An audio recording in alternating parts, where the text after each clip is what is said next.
pitching very well in the early going today. Well, here's Tom Pagnozzi, former Gold Glove winning catcher. Had a bad wrist coming out of spring training. Pat Borders, who came over from the American League, played very well. He won a job on the club. Danny Schaefer's the other catcher. For the last 2 weeks, they've had trouble getting Pagnozzi out of the lineup. He starts this day batting .301. First time Ritz has shown any inconsistency. 2 wide breaking balls not close to Pagnozzi. 2 balls, no strikes. Pags has worn the Rockies out. He had that 2 home run game back in Denver. 2 of his 3 on the year. But he also may have the most range and the most accurate arm. That's such a tough play for a first baseman, but he leads the pitcher so perfectly with an off-balance throw. And that was a big out for Ritz and the Rockies. It saved 2 runs. Top of the order for the Rockies in the top of the 3rd. It'll be Young, Burkes, and Bichette. Eric Young's bloop single to right field got the Rockies started. Burkes hit a towering home run right after that. And Stottlemyre's ahead of him. Last year, these teams met 12 times. They split the 6 here. St. Louis won 4 out of 6 at Coors Field, so it was 7-5 Cardinals. But the Rockies, as mentioned, are off to the first 3 successfully here in '96.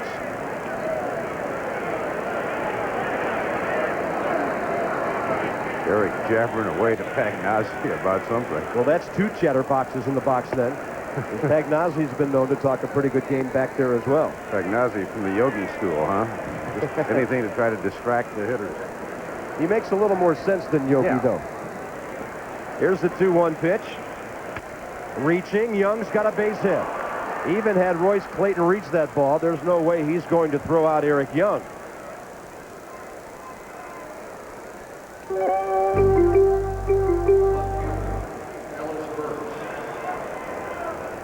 Take a look at these home runs in the first inning. Ellis Burkes hits one. Mark Sweeney goes back to the fence. It looks like Sweeney thinks he has it, and he didn't. And then Larry Walker, 2 hitters later, followed with one. The only chance for anyone to catch this one was going to be in the seats in right center field.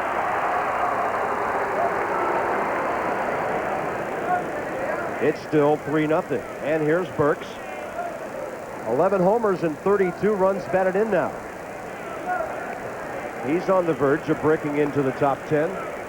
Well, we've been calling the Ellis Burkes and Eric Young Express. They keep saying, guys, get on the train. We've been calling it the E train in Colorado lately. They have a phenomenal on-base percentage in the last 11 games. 46 out of 96. That's right around 470 with 32 runs scored now.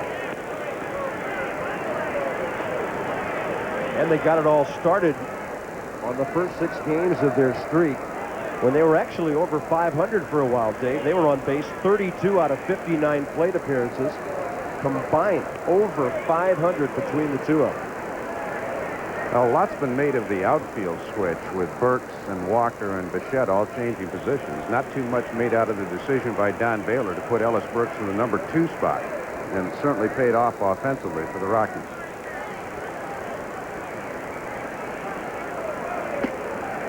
Pagnozzi up out of his crouch. And the count goes 2-0 as they thought Young might be doing some running. He has stolen 14 this year. Only Delano, DeShields, and Brian McRae have stolen more bases than Eric Young. A lot of people think that the Rockies go home to Coors Field and do nothing but play 3-run homer ball. Last Monday, they started 10th in the National League in stolen bases. Coming into today's game a week later, they're 3rd. They ran a lot on the current homestand. And Burkes fooled by the breaking ball. Well, our fans watching up in New England know all about this guy. Back in the late 80s, it appeared that Ellis Burkes would be the next great center fielder in this game. He could run, he could throw, hit for power. The Green Monster staring him in the face every time up. Won a Gold Glove in 1990. And then injuries, shoulders, back, hamstrings, you name it. And then when he came over to Colorado in '94, he was the National League Player of the Month the first month of April. Then hurt a wrist that eventually had surgery on it, and he really has not recovered until this year. Yeah, he was hitting .352 at the time of that injury with 12 homers, 23 RBIs, and that sprained left wrist knocked him out for 2.5 months. But he's healthy again this year. Running count here. Still has occasional back spasms, still has occasional hamstrings. Don Baylor gives him a day here and there. 2-1, runner going. Great jump. And fortunately for the Cardinals, a swing and a foul, because Eric Young had that one stolen on Todd Stottlemyre. Stottlemyre does have the high leg kick. He'll slide step now and then, but on that one, he went with his normal leg kick, and Eric Young had a huge jump.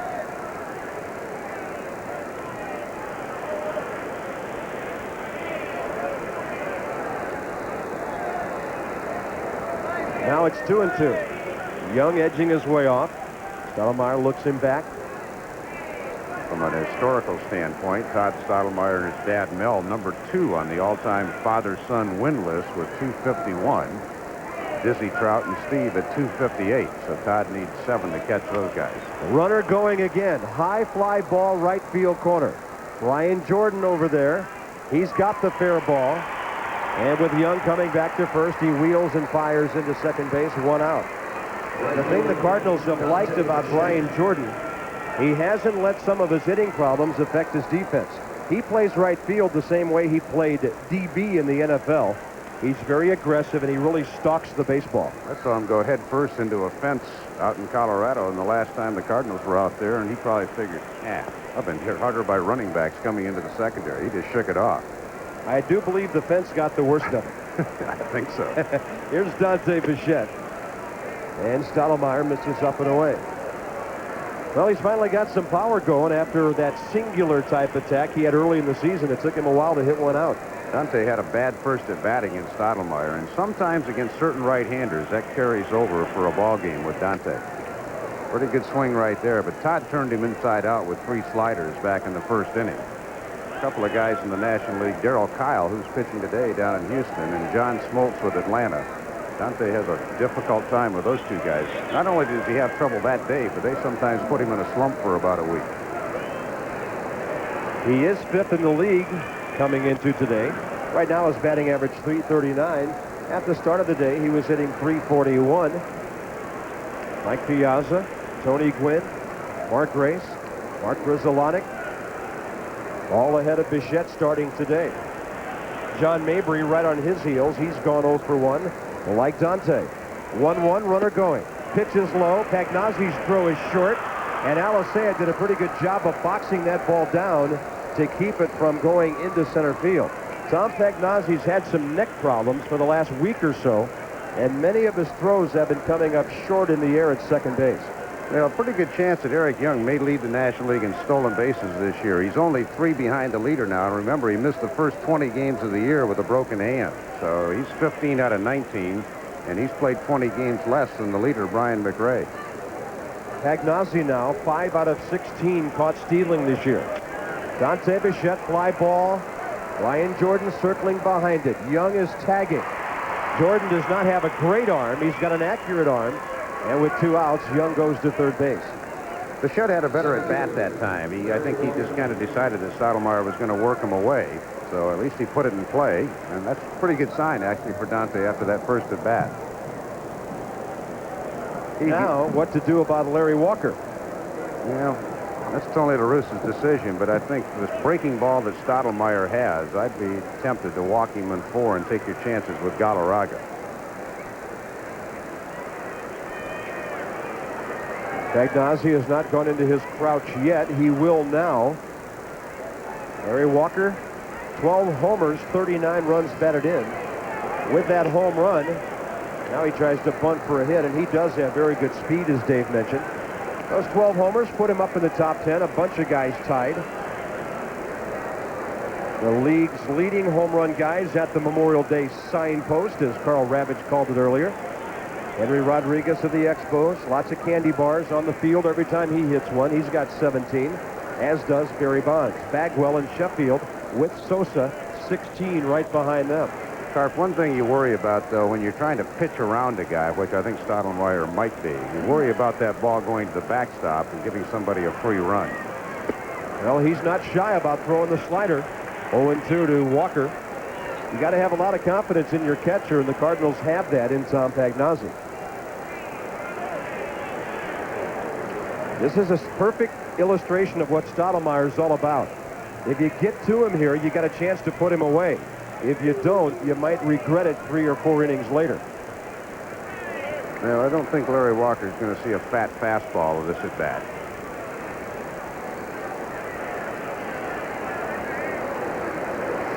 One and two the count. He sees a fastball away, and it just misses.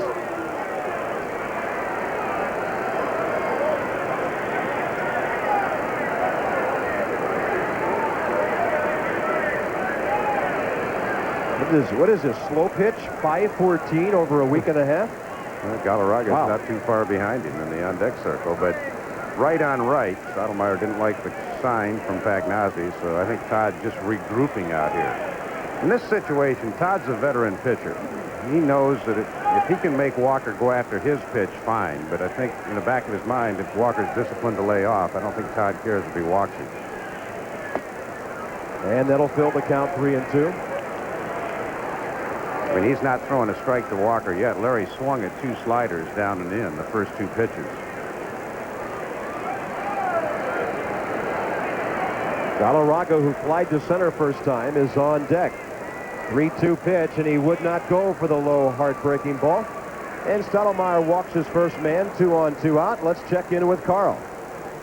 Hi, Bob. Back come the Pirates against Houston. Watch this play. Charlie Hayes would get underneath this offering from Ritz. Put it up in a center field. Brian Hunter going back all the way near the track and then realizes, oops, it lands in front of him. King and Merced score.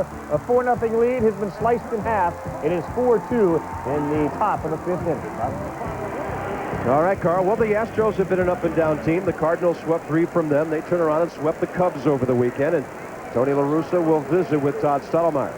He's also got his infielders in, and I'm not sure, but I think what they might be discussing, the Rockies have tried to double steal a few times lately, and they've got a couple of merchants out there with Eric Young at third and Walker at first. And I think Tony just was talking to everybody about what they're going to do to try to defense this. Obviously, the big thing is they don't want Young to score. But I think that's what that conference was about. Cardinals have an advanced scout like the rest of the clubs, and the Rockies have tried to double steal at times this year, and with Galarraga up against a tough right-hander, they may try to do it.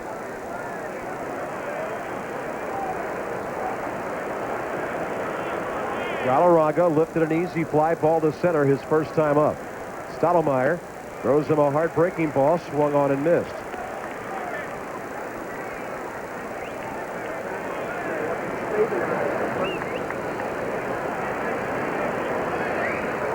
Stottlemyre, I don't know if he has that fake to third, back to first. That's the play that Dennis Eckersley has used at times. There it is. Yeah, and almost got him. Walker was almost caught. So again, that conference with La Russa, I'm sure, was all about the possibility of how the Cardinals are going to try to defense the double steal. You see Walker, he started to go, and he goes, whoops, I better get back here. Oh, and 1 the count to Andres Galarraga. Runners at the corners with 2 down. And that one up a little higher and away. Ball 1.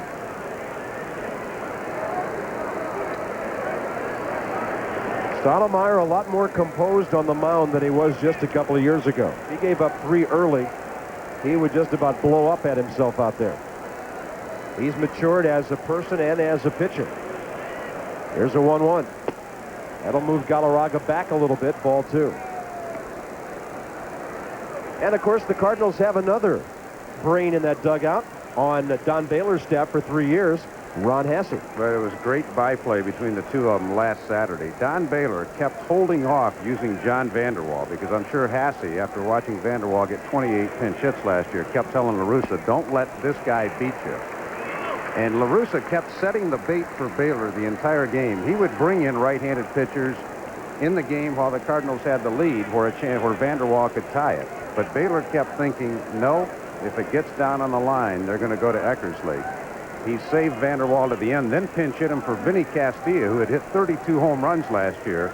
And Vanderwall hit the second pitch into the seats and right for a 3-run game-winning homer. But Hasse kept telling La Russa all night, don't let Vanderwall beat you. Baylor got in a position where Vanderwall did beat him. Galarraga just got the end of the bat on that one. Ron Hasse, of course, was also a catcher for Tony La Russa with the Oakland Athletics, along with Terry Steinbach. Well, let's see. 2 balls, 2 strikes, 2 outs. Walker looking over at Ken Griffey. Let's see if Stottlemyre pulls that fake to third move out again, because Walker could be going here.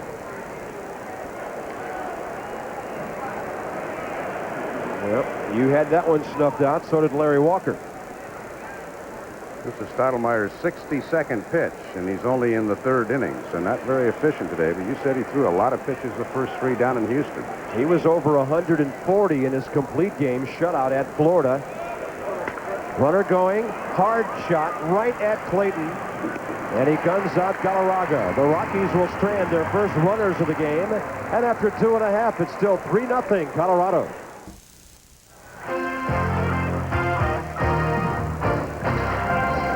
ESPN's Major League Baseball is brought to you by Allied Signals Fram Filters.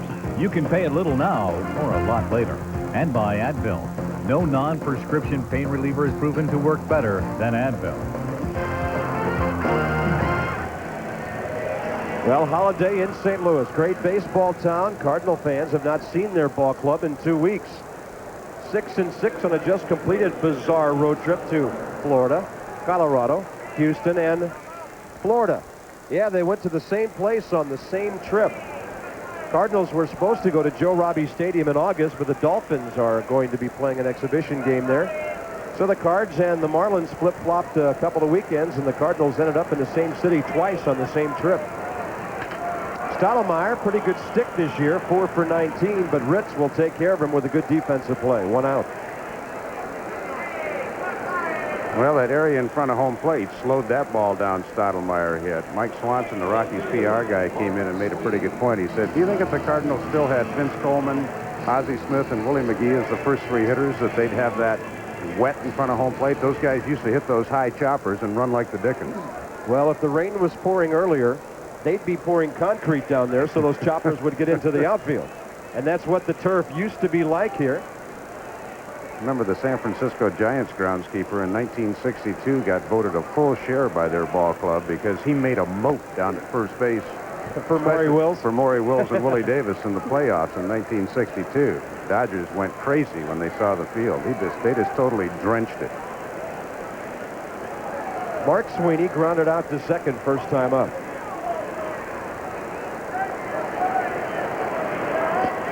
Well, he knows his days are numbered as a starter and as a leadoff man. Ron Gant will be off the DL in a couple of days. Gant still having a little twinge or two, though, in that hamstring. This will be a more powerful lineup when the Cardinals get that big fella back. Well, obviously, the Cardinals smarting a little bit because Bernard Gilkey, who was their left fielder last year, has knocked in 44 runs. But they also know what Gant can do if he gets in there and gets hot with the bat. Gallego for the season. Danny Jackson could be back in July. That's a big hop. Galarraga took care of it to Kevin Ritz. Lots of grounders here so far, and lots of highlights from Carl Ravitch. Bob, and lots of fly balls in this one. Astros Pirates. Craig Biggio a triple in the first, then later a double, and boom! Off Zane Smith, a home run. You're all familiar with the cycle that Mabry hit less than 10 days ago. Is Biggio on his way? It's 5-2 in the bottom of the 5th. Bob, just about everybody in that Central Division has been very streaky in the early going except the Astros, and maybe they're getting ready to put together one now. They won 3 in a row over the weekend and on their way today.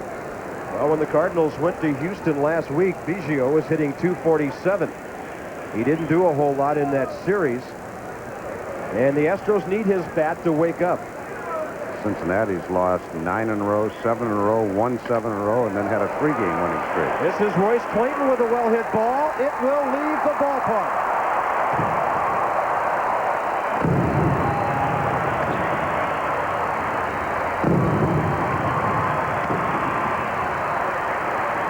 St. Louis gets on the board. It's Royce Clayton's second of the year, 41st for the Cards. And it's a 3-1 ball game. He went down and got one and rifled that ball about 365 feet to left field. Well, we thought the ball Ellis Burkes hit in the first inning got a little extra boost. Gary, it appeared Clayton's did too. That ball appeared to go down and almost hit with one hand. Well, it's warming up in St. Louis, and when it does, the ball carries better here in this spacious ballpark. Watch Clayton go down and get this breaking ball. And one hand actually did come off right at the point of impact. The thing about Busch Stadium is, though, there are no cheap home runs here. It's 330 down the lines, and if you don't hit one right down the line, it won't go because the wall curves out. 372 at the left center gap, 375 right center, 402 straight away. When they built this ballpark in 1966, it was 386 to the gaps and 414 to dead center. I was with the Cardinals in 1973 and used to get extremely frustrated hitting balls at that 386 sign. I thought I had the ball out of the ballpark, and the outfielder would go back on the warning track and tap his glove twice. Bob Gibson didn't mind it. No. It was in this ballpark, pitching half of his games in '68, that Gibson registered the all-time ERA stat of 1.12 over a full season. Now they're talking about raising the mound again. Brian Jordan goes to short. Weiss on the backhand, plenty of time. But with 2 outs, a solo shot by Royce Clayton, his second of the year, gets a run back, and the Rockies lead 3-1 after 3. Now the Cardinals chip away with a Clayton home run, and we go to the 4th here in St. Louis. Busch Stadium celebrating its 30th birthday this year. And Clayton makes it a 3-1 game. Vinny Castilla leads off for the Rockies. And Stottlemyre misses low and away, ball 1.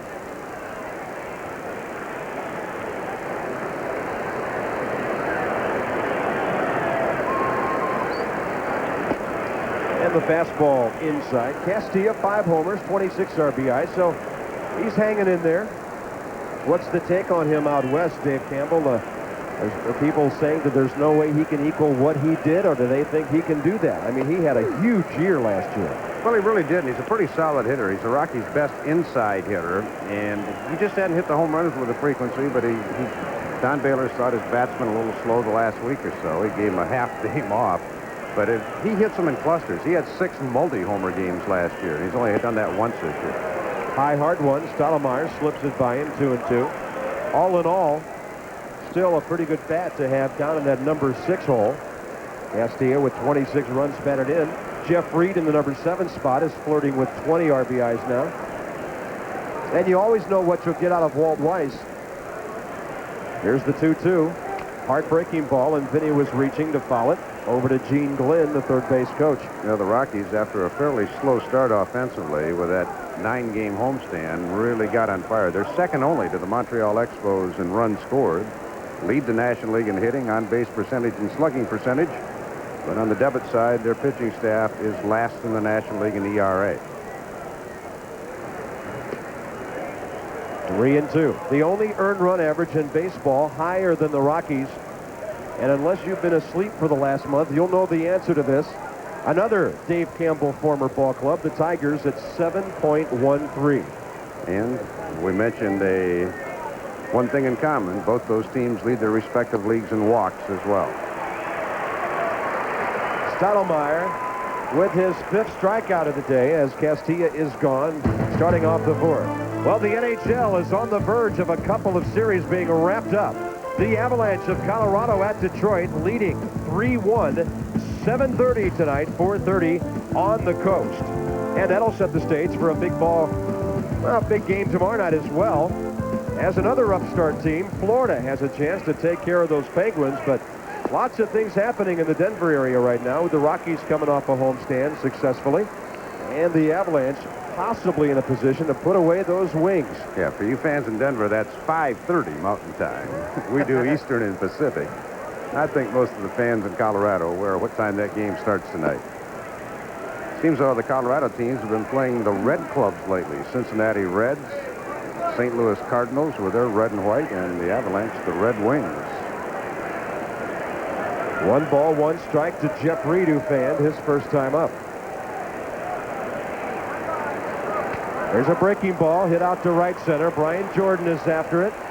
That ball carried about 360 feet out there. And Jordan puts it away. And now Stottlemyre has retired 5 of the last 6 with the Walker walk in between. A intentional walk, as Dave noted. Now the bases are empty. And here's the situation you talked about last time, Dave. Pitcher due up next. You like to extend the inning if you can. And into the batter's box, one of the best in baseball at doing just that. One of the reasons the Rockies offense was so good last year was with Weiss getting these 2-out shots and getting on base, getting the pitcher out of the way, and then being able to start with Eric Young. Doesn't seem like a big part of the game, but it could be if Weiss can get on base and get the weak hitting Ritz out of the way, so you can start the 5th inning with Eric Young. Walt Weiss, 98 walks last year. The only man who strode to first more was Barry Bonds. He won't get the job done this time. Alicea throws him out, and Stottlemyre now is pitching much better than he was earlier. 3-1 Rocks. Astros and Pirates, strange circumstances as Pittsburgh attempts to come back. Garcia down a line in right. This is good for a double. Pingery would then score on the play. Garcia ends up on second. Following a King strikeout, the Pirates begin to run. First pitch, and Randy Noah comes up throwing. And they end the inning by trying to steal third. Not a brilliant play. Back to the ballpark. All right, Carl, lots of things happening there. We saw the 3-for-3 by Biggio. Well, Randy Noah coming over from Toronto as he took Jerry Goff's place. Goff came on and unfortunately had those 6 pass balls in one game. And Tony Eusebio had a cyst removed off his wrist. He's the other Houston catcher. And he will be coming off the DL in the next week. Here's Ray Lankford. Led off the bottom of the second, striking out. Ritz ahead of him here in the 4th. A little tapper. Easy for the pitcher. And Lankford goes quietly a couple of times. Well, coming up on ESPN Wednesday Night Baseball, Hideo Nomo scheduled to go for the Dodgers as they play the first half of our double dip at Philly. Pete Incaviglia made the roster as a non-roster guy in the spring. And how about that Dodger pitching staff, Dave Campbell, with Hideo Nomo as we check out the Yankees and Angels in the nightcap? Well, Nomo comes in 4th in the National League in strikeouts. He has 6 wins. Not quite the numbers he had a year ago, but still can be plenty tough. Kurt Schilling scheduled for the Phillies. Great pitching matchup, really in both ends of that doubleheader. Schilling has pitched great since coming off the DL after the shoulder surgery. He's had 3 very solid starts. Here's Gary Gaetti, and the last night's torrential rains in St. Louis reminded me of what happened to Gary about a month ago. They had a big storm. You might remember the Braves and the Cardinals were rained out here for ESPN Sunday Night Baseball. Gaetti's renting a house here in the St. Louis area. He was doing a little work on a drain and trying to get water to get out of his basement. He picked up an iron grate, dropped it on his toe, broke it, went on the DL for a couple of weeks, and he was 10 for 25 over 7 ball games when he was hurt. So after a slow start, he had just gotten his bat going, had homered in the Cardinals home opener in his first St. Louis at bat. And of course, Gary is from Centralia, Illinois. He grew up a Cardinal fan. I think the Gold Glove voters would hold that against him, that he dropped a grate on his foot. I mean, he's won 4 Gold Gloves, but showed the bad hands there. Well, I'll tell you one thing. He must have felt like he was at the hot corner when that thing fell on him. Here's the 2-2. Breaking ball. Gaetti was reaching for it. High in the air to left center. Ellis Burkes holds off Walker. 2 down. Bob, one thing, the Rockies, I mean, obviously they're up against a tough guy in Todd Stottlemyre, but they also know that they can't sit on this 3-run lead. They talked about the lesson they might have learned down at Atlanta when they were ahead of the Braves 5-2 with 2 out in the 9th, and the Braves came back and beat them. And then if they didn't remember that, last Friday night against the Cincinnati Reds, they had a 5-1 lead in the 9th inning, and the Reds beat them 7-5. So they know they've got to keep plugging, but Stottlemyre has been stingy. John Mabry hacks one up the middle. It'll be easy for Walt Weiss. And the 4th inning will be easy for Kevin Ritz and the Rockies. They lead 3-1 after 4. Pitcher will lead off when we come back to St. Louis. On to the 5th inning. The Rockies lead the Cardinals by a 3-1 score. And the Cards are retiring a couple of numbers this year. One has already been retired just a couple of weeks ago. The number 2 worn by the Hall of Famer Red Schoendienst. We will add the number 9 of Enos Slaughter onto that list in September. And Red Schoendienst is here with us, longtime Cardinal manager, coach. And Red, congratulations on that great honor. Thank you. Thank you. It was a great day. You know, it was nervous for me. Like I said, you know, stood up at the home plate. I'd rather have a bat in my hand than a microphone. Red, they're going out of that 46 club, won the World Championship in 46, 50 years ago. What are your memories? Well, the memories there, we played a great ball club, the Boston Red Sox, with Ted Williams, of course, and DiMaggio and Pesky and so many Dorr. And we had a great series. It was 7 games, and I remember the one game we played. I think we scored 20 runs or 21 runs. The only 2 guys that didn't get a hit in that game was Musial and myself. Why do you always remember those games? That always seems to stick out.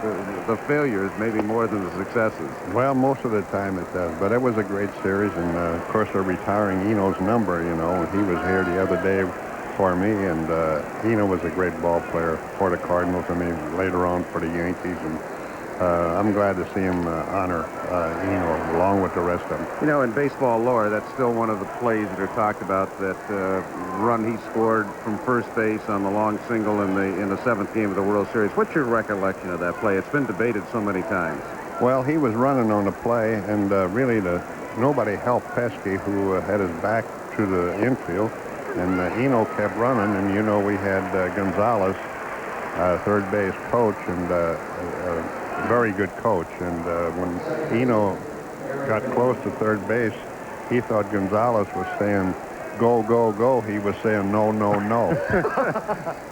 and because of that, probably because of that, you guys are going to celebrate that World Championship this year. That's right. Hey, Red, thanks so much for the visit. Congratulations on your wonderful honor. I just have one more question. You manage a lot of great players. Am I the greatest player you ever managed? Okay. I played for Red in '73. I got no hits in about 15 at-bats here in St. Louis. Great seeing you, Red. Thank you. He told me that you're tied for #1 with the best broadcaster he's ever managed, and Mike Shannon's the other.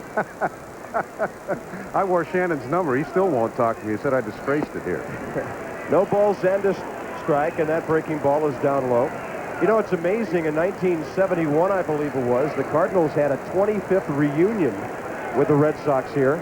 They put Harry Walker at home plate, Enos Slaughter on first base, Johnny Pesky at shortstop. They reenacted that play almost to perfection, and the crowd here on Old Timers Day went crazy watching that. A lot of people forget that Dominic DiMaggio, the center fielder for Boston, was out of the game. He had pulled a thigh muscle, and I'm not sure, was it Columbine that was the outfielder? I'm not sure who it was, Roy Columbine perhaps, but it was not Dominic DiMaggio. A lot of people think it was.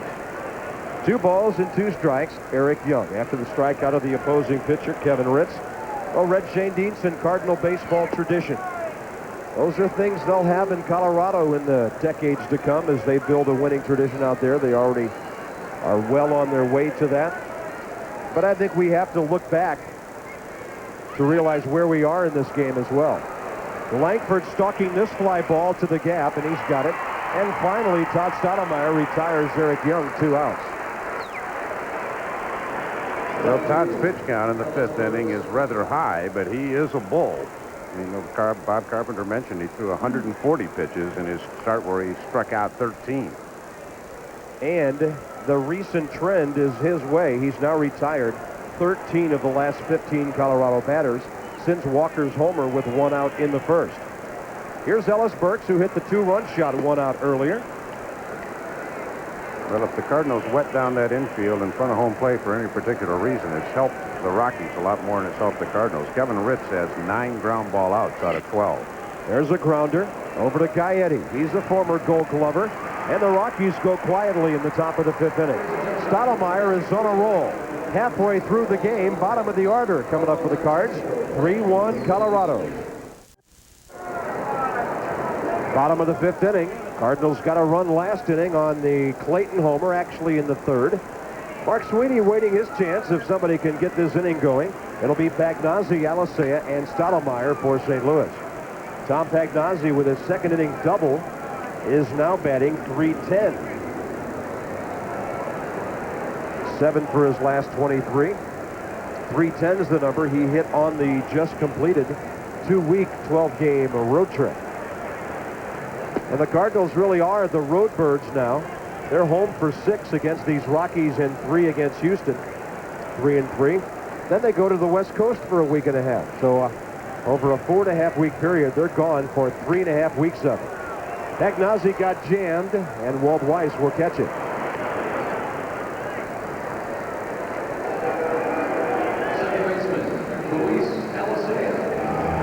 And that's 5 in a row for Kevin Ritz since the Clayton home run.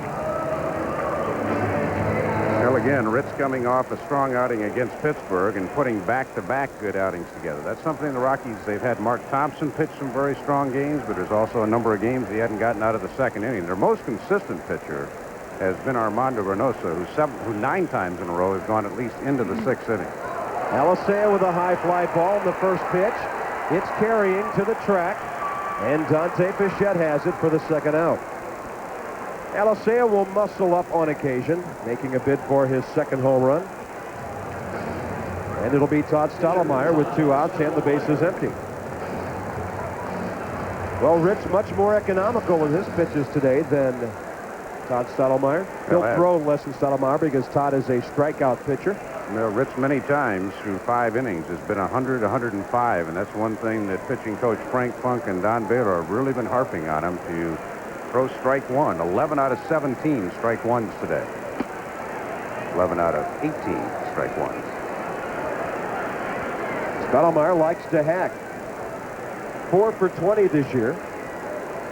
Tony La Russa has really spent a lot of time in his first National League season with his pitchers in the batting cage. Much more so than your average National League manager. Well, the Cardinals lost their best hitting pitcher, Alan Watson. He was in that trade that went over to San Francisco for Royce Clayton.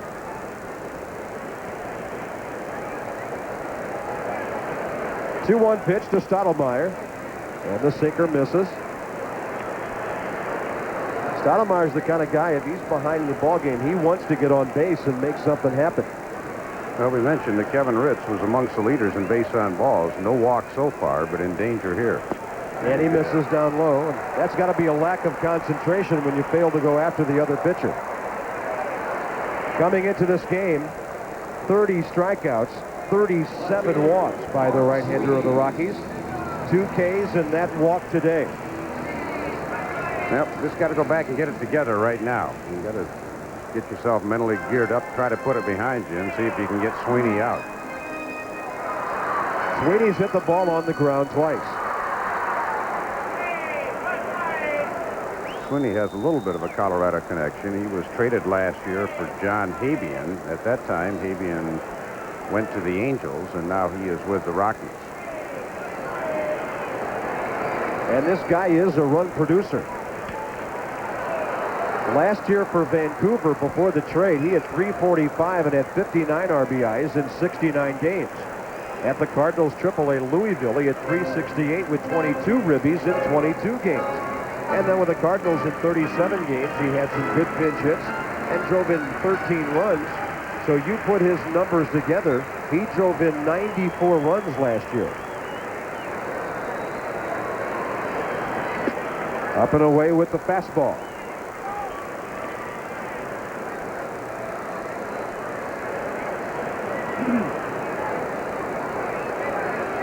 Well, not only does Ritz want to put that walk behind him, but he wants to get Sweeney to keep that pitch count low. This is sometimes where the wheels have come off. When Ritz makes a mistake, he gets a little down on himself and then has a long inning. 1-1 pitch, breaking ball. He had Sweeney taking a hand off the bat, trying to reach that one. Ritz has an excellent fastball. He throws a cross-seamer and a sinker. He's got a terrific curveball that he throws right here. This ball really going down, and he has an excellent changeup.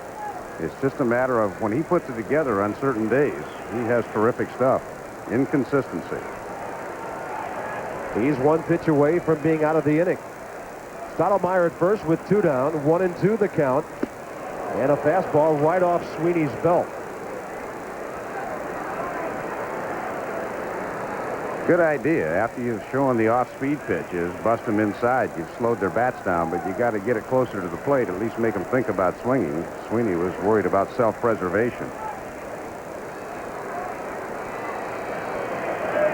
So you pound it in, try to speed up the bat. Now see if they try to slow it down with an off-speed. Misses inside with a fastball, and at second base, out is Stottlemyre. Running on a 2-2 pitch with 2 outs. Big guys coming up. Dante Bichette, Larry Walker, and the Big Cat.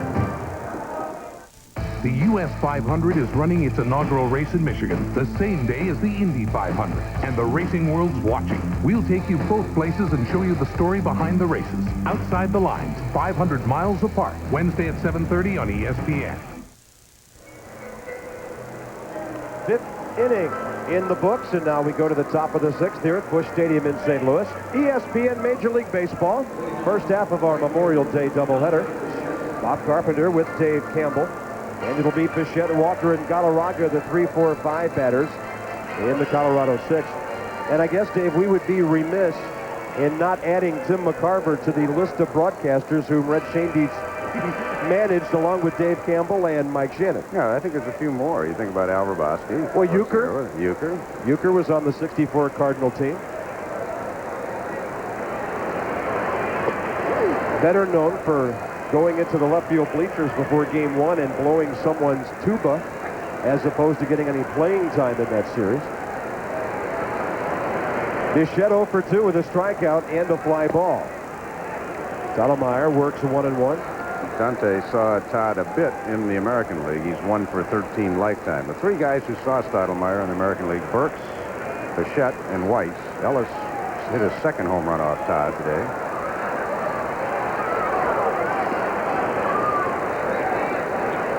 Bichette has really made himself a good hitter. The last couple of years, he's been very intelligent, getting 2 strikes. With Stottlemyre, that may be a horse of a different course. I think Todd's got him kind of thinking cricket here. 1-2. And the breaking ball thrown away.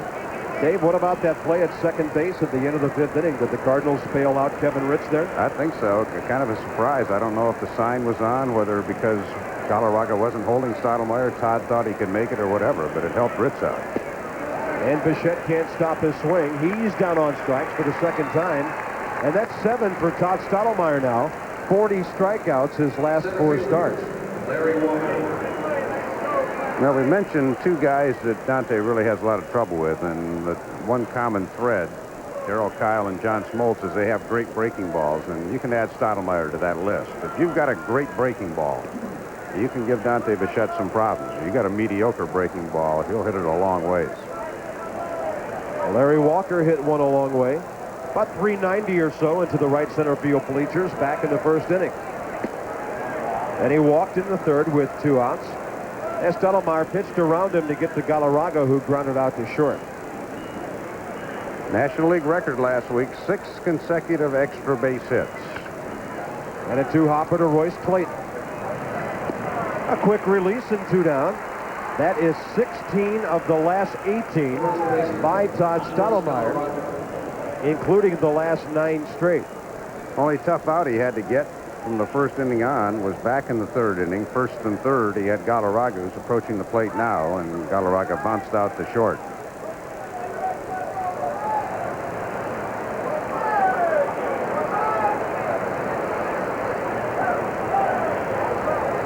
Fly ball to center in the 1st, that bouncer in the 3rd. And Todd comes up and in on the 1st pitch. But the only advantage you can say to Stottlemyre getting thrown out is you have the top of the order coming on for the Cardinals in the 6th. But Ritz had just gone 3-2 on Sweeney and was struggling a bit. Tale of 2 different games for Todd Stottlemyre. 1st inning, he gives up 2 dingers. Since then, nada. Well, the hits, one was a bloop single. The home run by Burkes just barely got over. Walker's was legitimate, the home run into the pavilion in right center.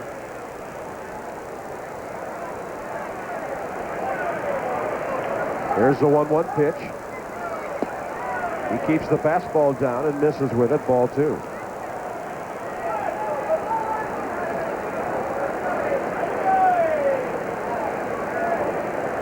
Here's the 2-1. And a pop-up. Luis Alicea out into short right field. He holds off Brian Jordan. The Rockies are gone in the 6th. And Stottlemyre's retired 10 straight. Sweeney was at the plate when Stottlemyre was thrown out. And Mark will lead off. 3-1 Rockies.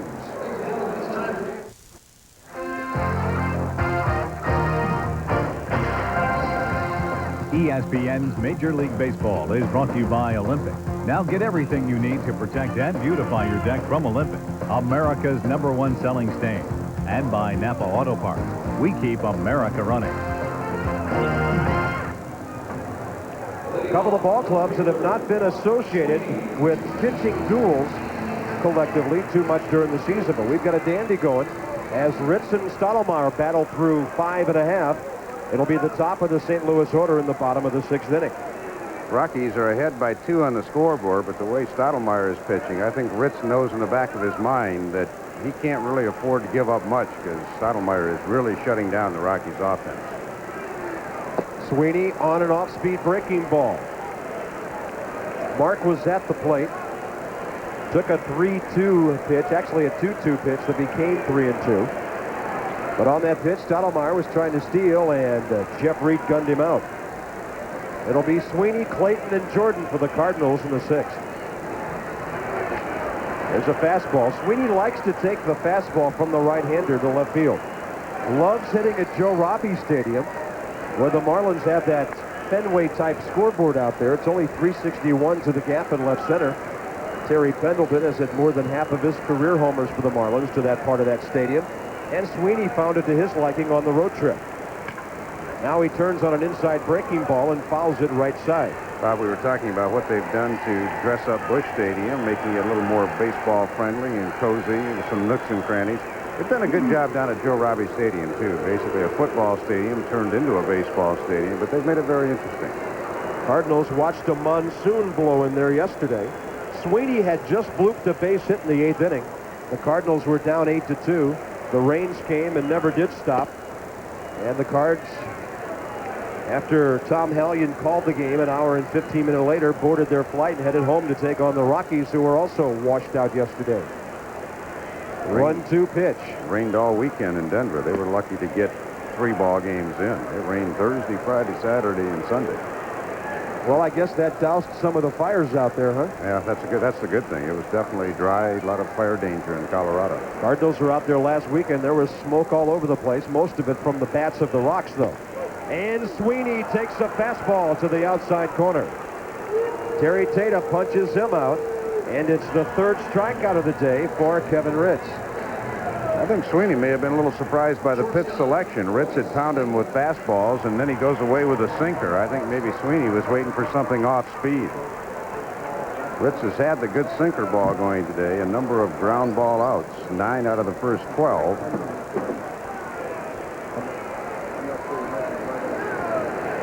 Here's Royce Clayton, 1 for 2 with a homer. And that's a strike. You know, one of the things George Hendrick preaches to Cardinal batters is hit the fastball. And yes, folks, that is George under the Cardinal cap. There he is. He was a pretty good hacker in his time. But George likes to see his guys hit fastballs during their at-bats, not take them. You know, George always was a little shy with the media. He still turned his head away from us. I never heard George say a word until he became a Cardinal coach. It's been a revelation after all these years to hear the voice of George Hendrick. 0-2 pitch. Clayton up the middle. Ritz has the comebacker. That's the 3rd one he's grabbed today, and he continues to throw a lot of ground balls. 2 outs here in the 6th inning. You know, Ritz is throwing 15 out of 21 first pitch strikes, and that's been a huge key for him. 4-4 on the year. That ERA is tumbling. It came in 6.59. Ryan Jordan's the batter. He's pulled the ball twice on grounders right to Walt Weiss. A man of immense power, great speed, still trying to learn how to hit major league pitching. He's got a base hit there. Well, he's gone that way 3 times. He finally got out ahead of one. We've got a doubleheader for you today on ESPN. The Red Sox are on the West Coast to take on Oakland. The Knucklers of Tim Wakefield against the power of McGuire. Steve Wojciechowski is 5-0. He'll take on Mo Vaughn and those Red Sox. Dwayne Stats and Joe Morgan to call it from the Alameda County Coliseum a little bit later. And, of course, Mo Vaughn hitting for distance yesterday right in the middle of that action. Albert Bell is the leader with 20. Albert Bell is the major league leader with 20. As we mentioned earlier, the leading National League home run hitters, Rodriguez and Bonds, each with 17. I saw Wojciechowski pitch in New York on Wednesday, and he is the master of changing speeds. He beat the Yankees and pitched very well. Here's Ray Langford. Ritz has made him look bad twice. Once on a strikeout in the dirt in the second, and then a little four-hopper to the pitcher in the fourth inning. But as we mentioned earlier, Ray Langford really has no pattern. What happens one or two at-bats means nothing for the next at-bat. He is a very streaky hitter. He couldn't work with a breaking ball, and Ritz has really thrown some great curveballs, Dave, to left-handed batters. I'm thinking of one that he threw back in the second that struck out Langford, and then one out later, John Mabry. Well, he's been on top of the count for the most part today, and that's helped him. He's had a sharp curve. He's spotted the sinker very well. He hasn't used the change very much, and that's an effective pitch, but evidently he doesn't feel like it's working for him today so far. 1 ball, 1 strike. Tying run is in the batter's box here in the 6th inning. Good speed at first. Fastball outside, ball 2.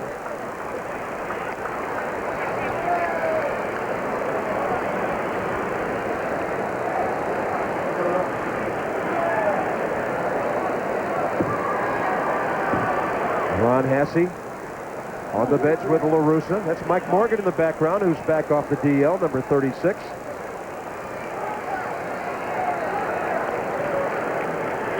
Charlie Finley brought him to the major leagues, Morgan, as a teenager. And he pitched very well the other night in Florida. Got the Cards a win.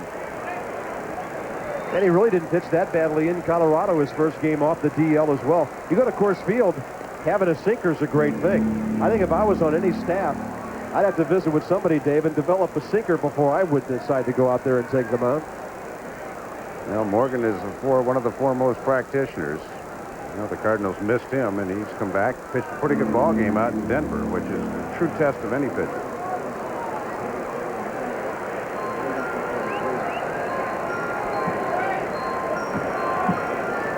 Morgan imparting some of his knowledge to young Alan Bennis. There's Andy. He's coming off a complete game the other night. Shut out Fish, I believe, didn't he? Yes, he did. There's a backdoor breaking ball that takes care of Langford. Saturday night in Florida, Andy Bennis threw a 4-hitter at the Marlins. Did not walk a batter, struck out 7 as he beat Pat Rapp 5-0. It was Andy's 9th career shutout, his 16th career complete game. More importantly, his 2nd win of the year for the Cardinals. He's now 2-7. He had lost 7 straight. High and tight to Langford, 3-2, and now this will give Brian Jordan a chance to be running off first base. And Dave, 2nd straight inning, he's gone 3-2 with 2 outs with a runner at first base. Pitch count starting to get up there for Ritz. Kevin's a guy who goes about 100, 105, and that's about the limit of his effectiveness. No activity in the Rockies bullpen yet. Jordan is running. Swinging a foul down the left field side. I don't know if that was a slider or supposed to be a curveball, but it was very flat. And Jeff Reed's out to talk to Ritz right now. I think Reed wanted the curveball, but I think Ritz kind of aimed a breaking ball over, and he's pretty fortunate that ball wasn't hit further. He's had the good downward rotation on his curveball today, but I don't think you want to throw a slider down and into Ray Langford. You might find it in the top deck here at Busch Stadium. Not many have gone up there in 30 years. 3-2. Jordan will be running again. And the ball might have hit Langford. It was in the dirt, a breaking ball. And the Cardinals have runners at first and second, 2 outs for Gary Gaetti.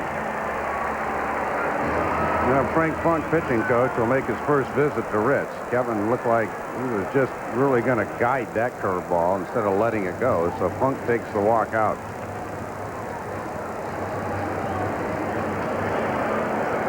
We see some stirring under the left field overhang. Back there in the corridor where the Rockies bullpen is.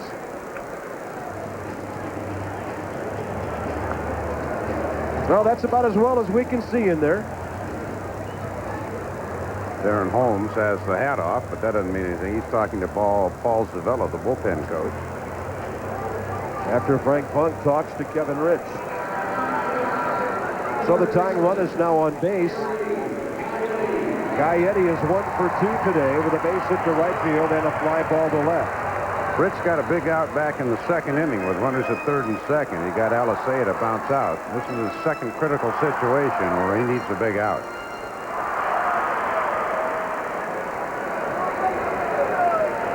Gaetti, 4 homers, 11 runs batted in. And he lays off that breaking ball. Gaetti only 156 with Ducks in scoring position. Normally one of those guys in his career who turns it up a notch when men are on base. 96 RBIs in Kansas City last year. Fastball in the gap in left center. 1 run will score. Langford heading for third. He will be held with 2 outs, and it's a 3-2 game. Well, Gaetti, a great fastball hitter. Ritz got behind 1-0. And a good play by Larry Walker. And I think probably the happiest guy in the ballpark that Langford stopped at third was Jeff Reed, the catcher. Langford, a former running back in junior college. And I saw him hit Darren Dalton one time so hard that Dalton, I think, probably still feels it. But Walker goes over and flags this thing before it can get to the fence and gets it back into Weiss. And Tommy Reynolds has to hold up Langford. You can see in that shot, Ray didn't really have a chance. Gaetti with his 12th RBI of the year. Tying runs at third, lead run at second. And Ritz will work off the windup here against John Mabry. He's retired him easily twice. Mabry, a comebacker. He's 0 for 3. The Cardinals will lead 2. They've stranded 4. And they chip away again. On to the final 3 innings. Now the Rockies lead is 3-2. Well, a Royce Clayton home run in the third, a Gaetti RBI double in the sixth, and the Cardinals have 2 of the 3 back. The Rockies got in the first on the Burkes and Walker homers. Todd Stottlemyre still battling. His next pitch will be number 100 as he goes into the 7th inning against Castillo, Reed, and Weiss. The Rockies 6, 7, and 8 batters.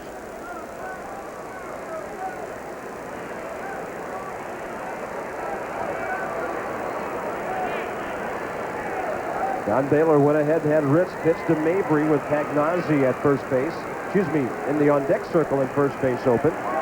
And Mabry on the first pitch, bouncing right back to the pitcher. Well, Don Baylor took a calculated risk because Mabry has killed the Rockies. He got away with it. But left-handed batters today against Ritz are 0 for 11. He's had that curveball working very well to the lefties. And that's been his out pitch. And Mabry became the 11th left-handed batter to go down in succession. 2 balls and no strikes to Vinny Castilla. He's fanned twice, looking in the first, swinging to lead off the foot. 10 straight for Stottlemyre. He's retired 17 of the last 19.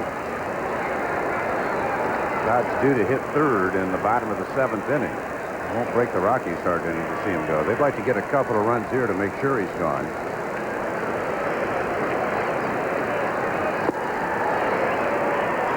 Well, Baylor gave Castilla a green light on 3-0, and he got a pitch to hit out of here, but Stottlemyre just beat him. That'll get you muttering to yourself when you get a home run pitch and draw air. Here's a 3-1. Pretty good pitch there. Fly ball, right field line. Brian Jordan, that's a fair ball. It'll be a ground rule double. Hits the track and spins into the seats. And Castilla gets a break as Stottlemyre had him reaching, and he just got it inside the line. No, he got more than one break on that bounce because Vinny was not running. Vinny was running about half speed down to first base, and had that ball not bounced and gone to the stands, that might have been a long single, and Don Baylor might have been on his case. Vinny Castilla is not running here.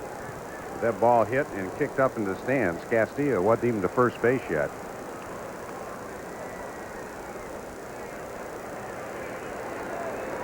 Well, the Rockies need to convert this run, get their 2-run lead back.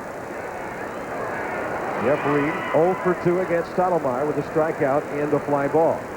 Reed's job, of course, is to pull the ball, get Castilla to third, and if that happens, then the Cardinals will have to worry about a squeeze possibility with Walt Weiss.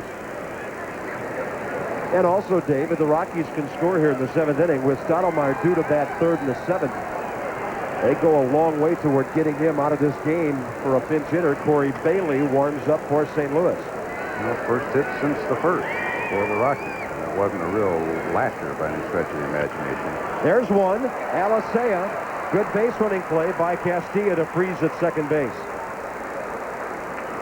We talked to Tony La Russa before the game today. Asked him if this is the Stottlemyre he saw in Oakland last year. Yeah, this is getting pretty close to it. I think Todd has gotten to the point where he has a lot of ways to attack a hitter. I mean, he can use a fastball 3 or 4 different ways. He has a couple of different breaking balls. He's got a changeup he's using more and more. So you're seeing the Todd Stottlemyre that a hitter will see a different one almost every at-bat, and that's an effective way to pitch. If you're a starter, it's the most effective way. Here's Walt Weiss. 0 for 2 with a strikeout and a ground ball. John Vanderwall has moved out on deck to hit for Kevin Ritz. Low and away from Stottlemyre. Earlier, Dave Campbell mentioned if the runner was at third, we could see a squeeze. Well, evidently, Gary Gaetti and the Cardinals think that there still might be a bunt for a base hit out there somewhere. Gaetti is close in at third, actually on the grass. And Weiss has a base hit to right field. Castilla around third. He'll be held. Brian Jordan right over the cutoff man. A good throw and on one hop to Pagnazzi. Mabry trying to decoy the runner there. And the Rockies have first and third and 1 out. Well, Castilla is the slowest of the Rocky runners, and Gene Glenn took a long look. But because they don't play very deep on Walt Weiss in the outfield, Glenn had to hold him up. Now, this is a case where if they were going to let Kevin Ritz bat, then probably Glenn would have sent him. But Gene Glenn knew that John Vanderwall was going to pinch hit, and he just couldn't take a chance on Castilla, who does not have the good speed. That's one thing. Third base coaches, you know, they hardly ever get noticed unless they send a runner and he's thrown out. Gene Glenn has been almost an anonymous man in Colorado this year, and that's good because he has really made great decisions at third base coaching this year. Jordan throws the ball low enough for the cutoff. That keeps Weiss from going to second. And that throw was right on the money. Castilla would have been a gone goose. Well, Duncan out to talk to Stottlemyre about Vanderwall. John Vanderwall, the last time he saw the Cardinals, hit the 3-run homer off Dennis Eckersley to bring the Rockies back from a 4-run deficit in the bottom of the ninth.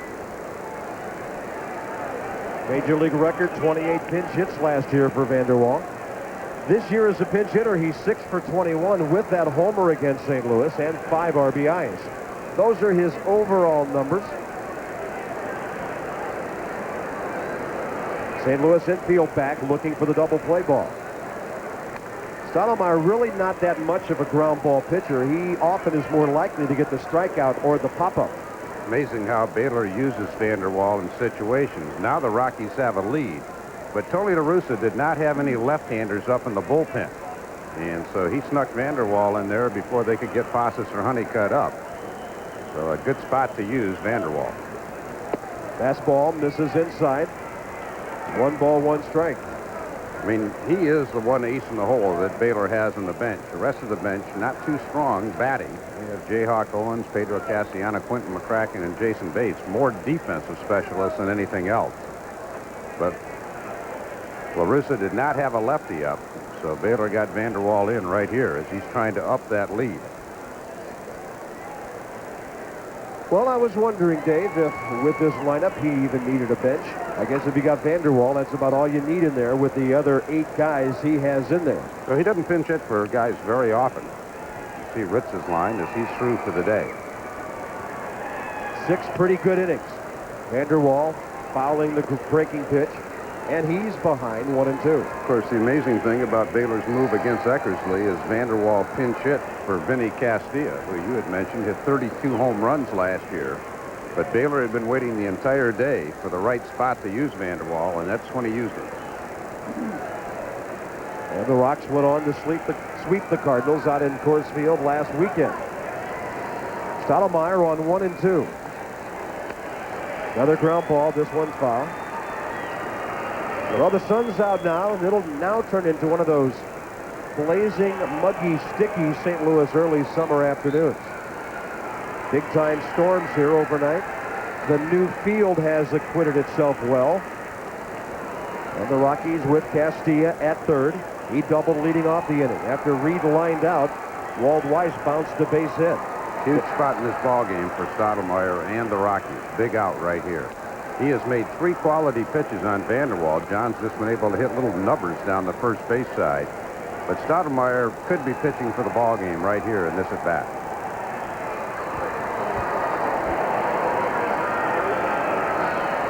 One and 2 the count.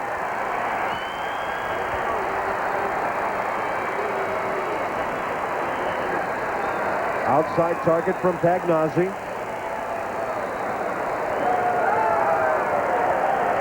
John Baylor might try a double steal at certain points, but more than likely, if he sent Weiss here and it was a ball to Vanderwall, chances are then LaRussa would walk Vanderwall to load the bases, and he wants Vanderwall to have a swipe here at Stottlemyre.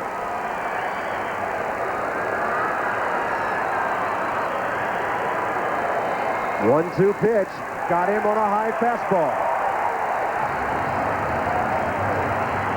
8 strikeouts for Todd Stottlemyre.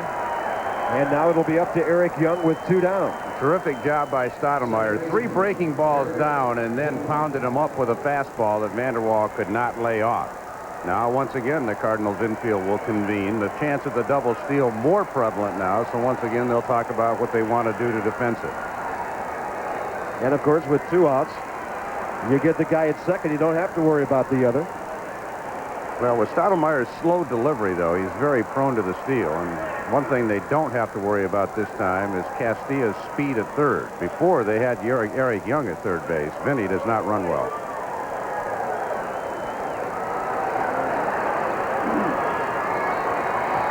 Two on, 2 out. And a hard slider misses outside. Eric Young 2 for 3 today. With 2 singles, a run scored, and a stolen base, his 15th of the year.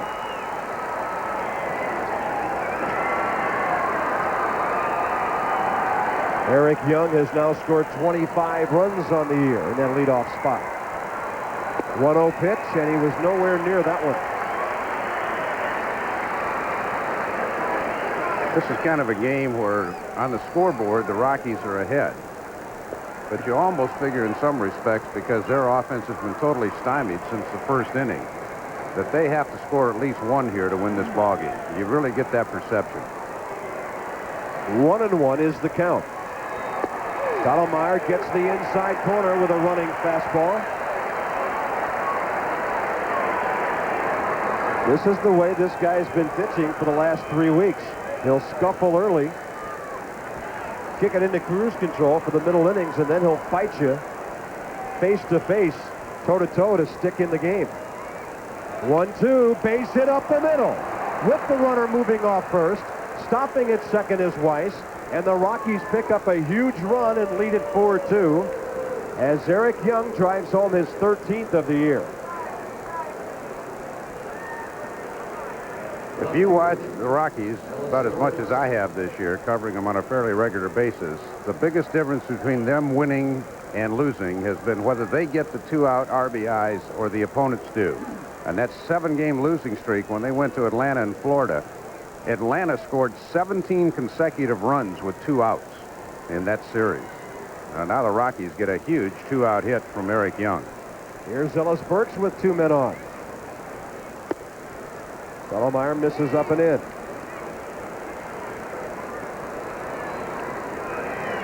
.48% of all runs score with 2 outs.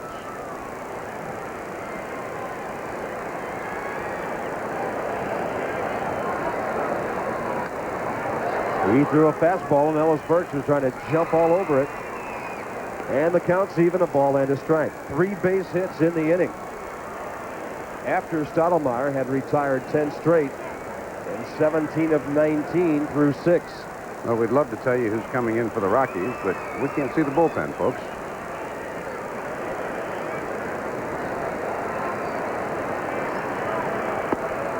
I'm sure Tony La Russa has found a way in this ballpark to find out who's warming up down there. Yeah. I guess he has to maybe just call his own bullpen and they can look in there.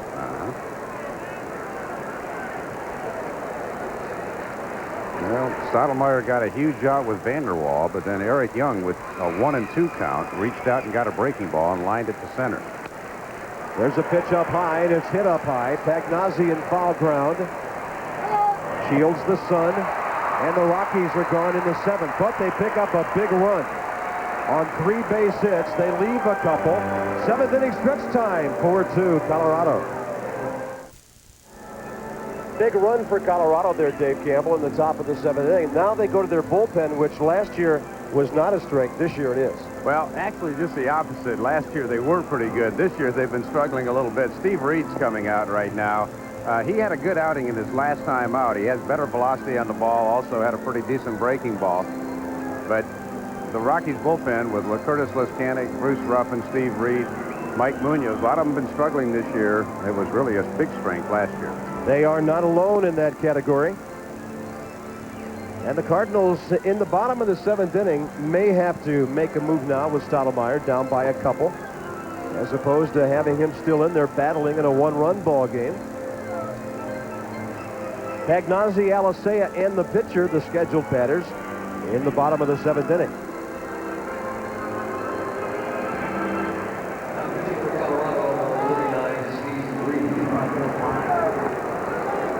So Reed, the Submariner, will come on. Last year, rated 3rd in the major leagues and most effective in mid-relief. Number 2 was a guy from the Cardinals by the name of Tony Fossis, and the number 1 guy was the guy who's the closer for the Angels right now, Troy Percival. Pagnozzi 1 for 2 with a double. And the side armor gets him to pop it up out to right center. Dante Bichette. Very quick out. First batter's retired, always a huge stat for any reliever. And Reed comes off the bullpen mound and gets Pagnozzi. And in today's game for the Colorado Rockies, 7 innings, they have retired the leadoff batter all 7 times. You keep that leadoff man off, you can generally keep big innings away from you. Alicea 0 for 2.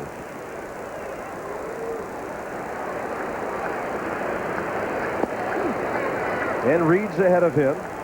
In the on-deck circle, Willie McGee waits for the Cardinals. He's been the perfect 4th outfielder for them this year, and he's had to start a lot with Ron Can't Hurt.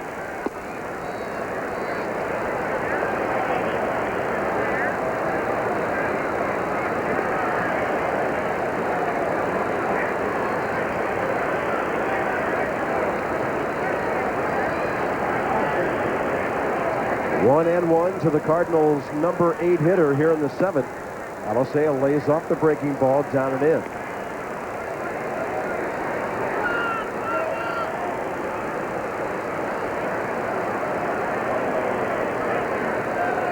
Reed has come up with a changeup in the last 2 years to help work against left-handed batters. Alicea jacks one down the line, foul. That's the coziest part of Busch Stadium, 330 down the line. It's an 8-foot wall down there, but he couldn't keep it fair. Vinny Castilla, after that foul ball, just ducked in the dugout to get a quick pair of sunglasses as the sun has broken through here.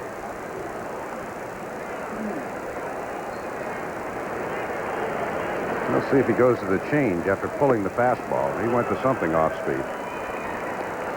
2 Cardinals in a row retired here in the bottom of the 7th. And you'll hear a big ovation as one of the favorite Cardinals in recent decades. Willie McGee steps up.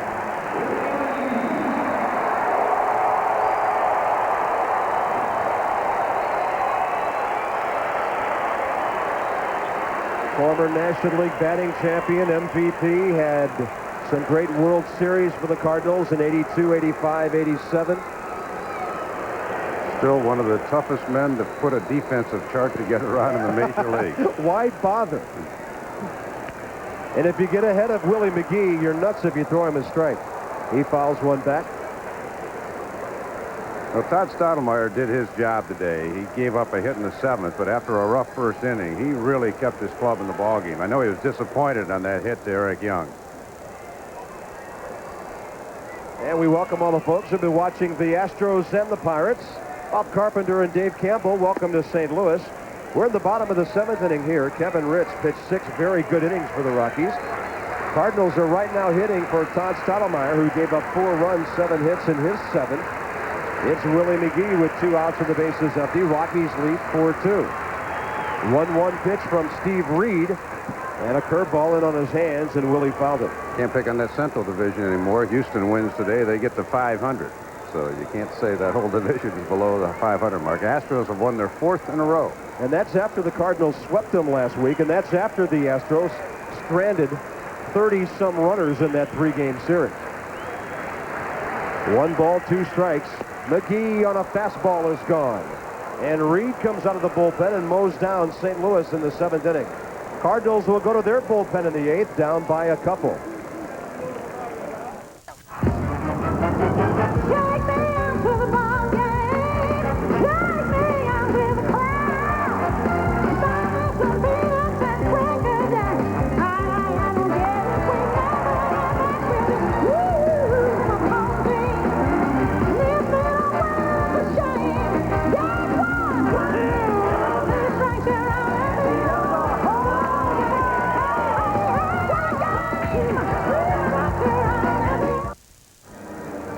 Well, when the Cardinals were in Colorado and Mike Morgan came off the DL, Corey Bailey was sent to Louisville. He said, "I'll be back," and a week later he was, as the Cardinals put Eckersley on the DL, and Bailey activated in Florida, back with the club. And the hard-throwing right-hander makes his 20th appearance. He's 2-1. He was a guy in spring training who they did not think at the start would make the club. There was a hard-throwing right-hander, John Frascatore, that's been with the Cardinals a couple of times, and Bailey basically went out in the spring and won a job on this staff, and he'll pitch in relief of Todd Stottlemyre, who sits with Donovan Osborne. Rockies had kind of the same situation, only it turned out to be a starter. Mark Thompson was struggling to make the staff in spring training, was the 12th pitcher to make it, and at times this year has been the most dominant Rocky starter. So just never know if a guy gets an opportunity. Sometimes they show well. Top of the 8th. Dante Bichette, Larry Walker, Andres Galarraga for the Rockies. 3 in the 1st, and they lead the Cardinals 4-2 after 7. Corey Bailey, and a little bounce to Mabry. Easy for John, who played most of his career as a right fielder. Mabry has the best throwing arm on the Cardinal club. Right now, because of their overload in the outfield, he's become a pretty good, solid first baseman. Larry Walker is next.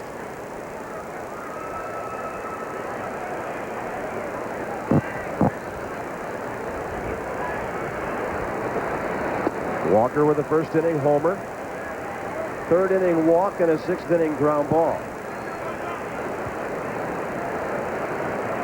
The homer was his 12th, the RBI his 39th, and Mabry's going to get him too. Little help from the pitcher this time, 2 down.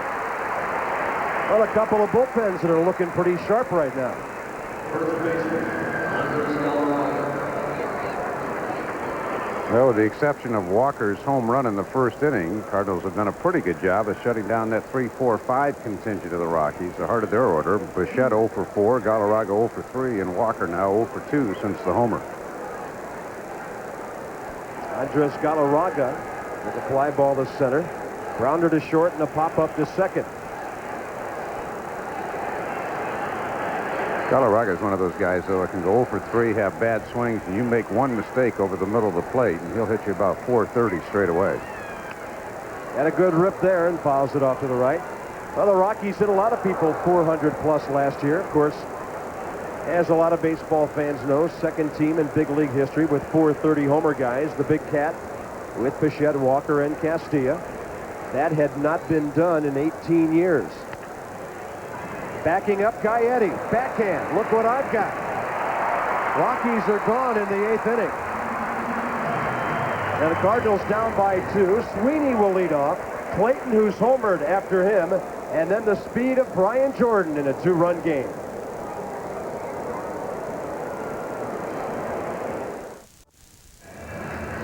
Later today, Ozzie Smith will carry the torch, the Olympic torch relay, as it makes its way into the St. Louis area. They'll head down a little bit south into the suburbs, down in the Festus Crystal City area, and join 13-year-old Zach McVeigh on the final leg here. It's not the first time Ozzie has been a part of the Olympic torch-bearing effort.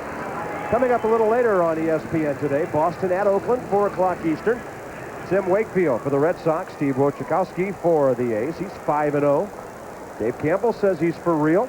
Wayne Stats and Joe Morgan will back it up a little bit later. Yeah, put the radar guns away. It won't mean anything when Wakefield and Wojciechowski pitch. Well, that's all right. Here's Sweeney.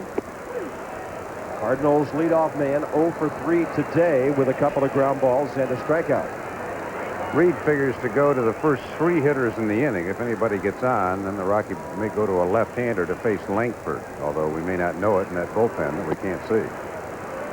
Well, they got plenty of them. Don Baylor has 7 relief pitchers. Excuse me, 8, 4 righties, 4 lefties. Yeah, Mike Farmer, who was scheduled to start yesterday before the rainout's been added to the bullpen core. He's a left-hander. 1-1 pitch. Sweeney looking the other way. Rockies have out-hit the Cardinals 7-5 and lead 4-2. St. Louis with single runs in the 3rd on a Royce Clayton homer, and in the 6th on a Gary Gaetti double. And the Rockies picked up a big run on an Eric Young single in the top of the 7th. Big key today for the Rockies pitching is they've held St. Louis's left-handed batters to an 0 for 13 so far, and they've had nothing but right-handers on the mound.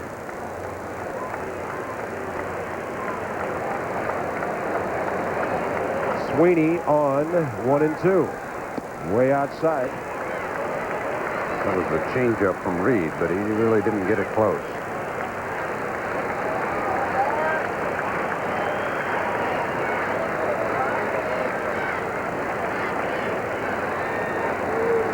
Breaking ball pops him up. Walt Weiss, short left center. Well, this one is not holding true to form today. With the exception of a couple of swings, Burkes a homer, Walker a homer, and Royce Clayton this home run with 2 outs back in the 3rd. 1-7 in a row, and then had a 3-game. Had a breaking ball that was in the middle of the plate. He kind of reached out, but he got enough to get it over that fence and left.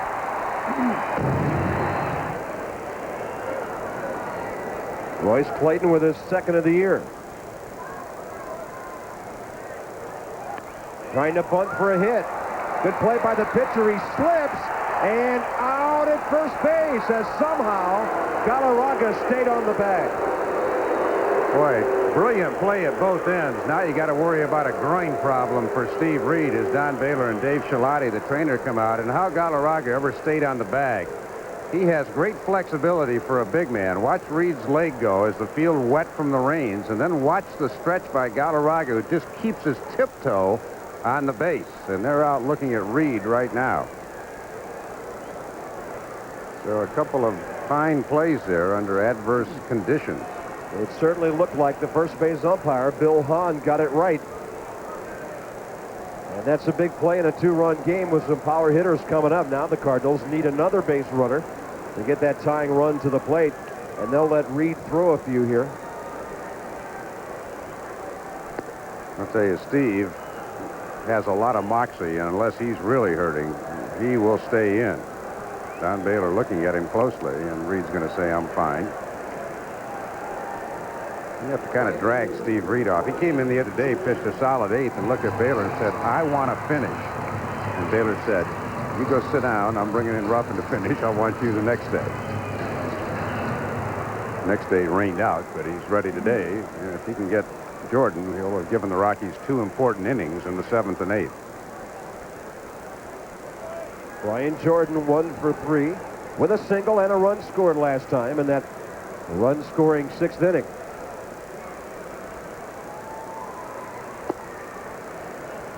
How much differently, Dave, does Don Baylor manage on the road than he does at home?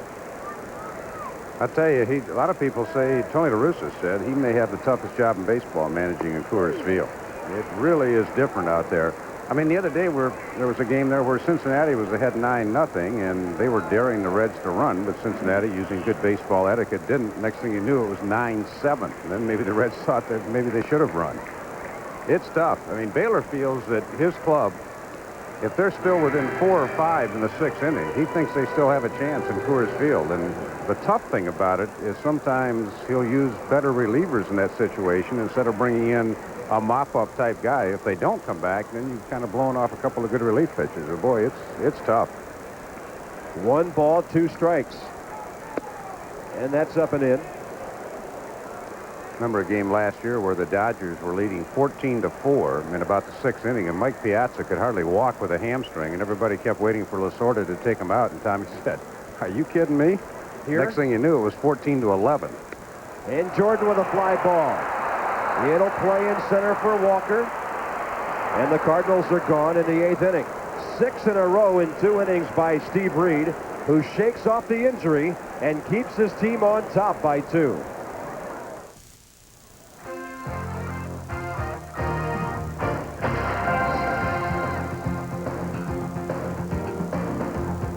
Sponsor of the 1996 U.S. Olympic team. We are driving excitement. And by Glidden, the company that makes the world a colorful place.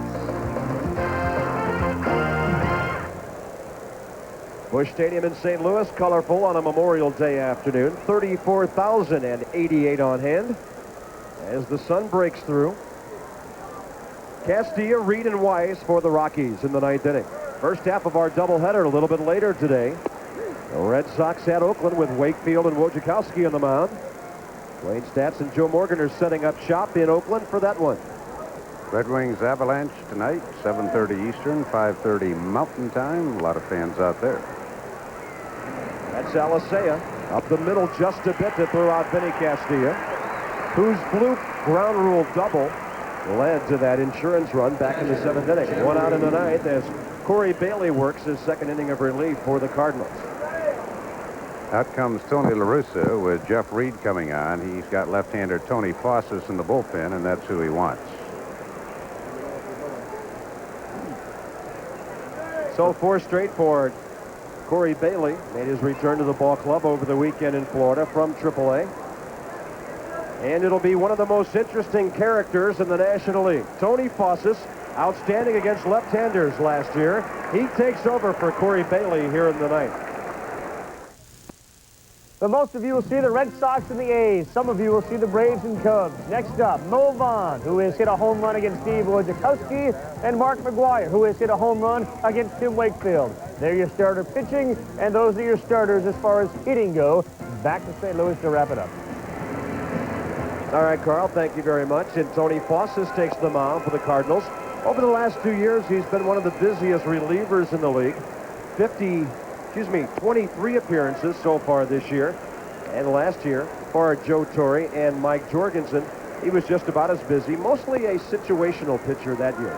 Well, we mentioned he and Steve Reed finished 2 and 3 in the major leagues. That was, as far as mid-reliever effectiveness, and a lot of detailed statistics we won't go into. But Tony Fossis, a week ago, came in this identical situation with Jeff Reed coming up. Tony La Russa wanted the left-hander, and that time the Rockies were behind. And Reed hit a home run to the seats off Fossis, but La Russa never blinked. He says, "I'm going right back to my guy." 38 years of age, 58 appearances last year when his ERA was under a run and a half. Reed is 0 for 3.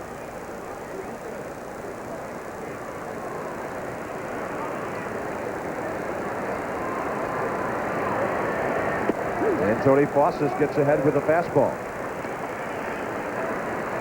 If he gets ahead of you with that pitch, you'll start seeing some hooks. Looking ahead to the Cardinal 9th, Langford, Gaetti, and Mabry, so they got some pop at least for the first 2. And the breaking ball is blown away. 1 ball, 1 strike. This is the first game of a 3-game series. The Cardinals have Houston coming in here later this week.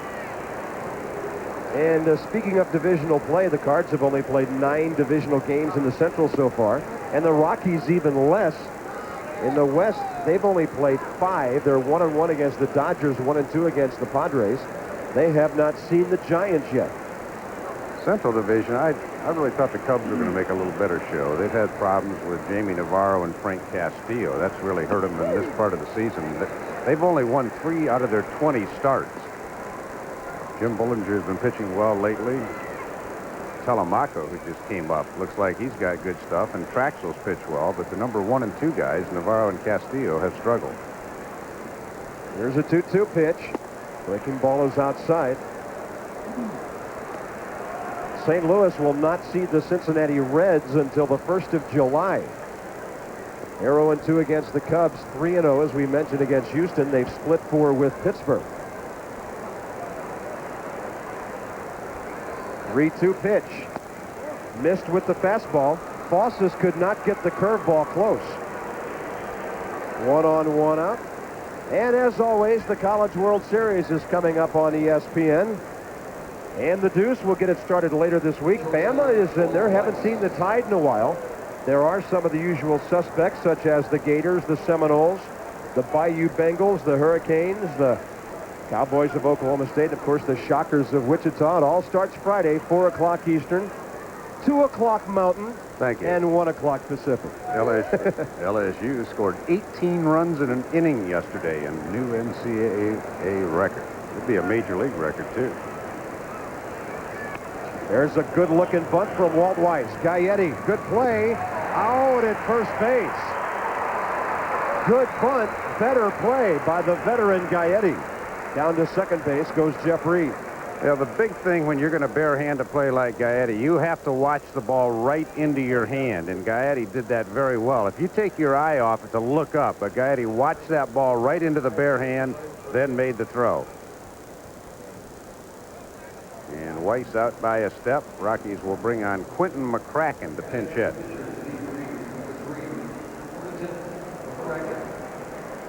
Situation here where McCracken, a switch hitter. Don Baylor figures if he would have brought up Pedro Castellano, a right-handed batter, a pretty decent hitter, then La Russa would have switched to the right-hander warming in the bullpen. So by sending up the switch hitter, Don doesn't lose a player that way. If La Russa wants to make a move, then McCracken goes right around and hits left-handed. And no sacrifice given to Walt Weiss. He was bunting for a base hit. Well, I agree with that scoring. It's just that too few official scorers call it that way. And the rule says if in the mind of the official scorer you're bunting for a base hit, you don't get the sacrifice. But about 90% of the official scorers give them one anyway. They say, well, we can't read their mind.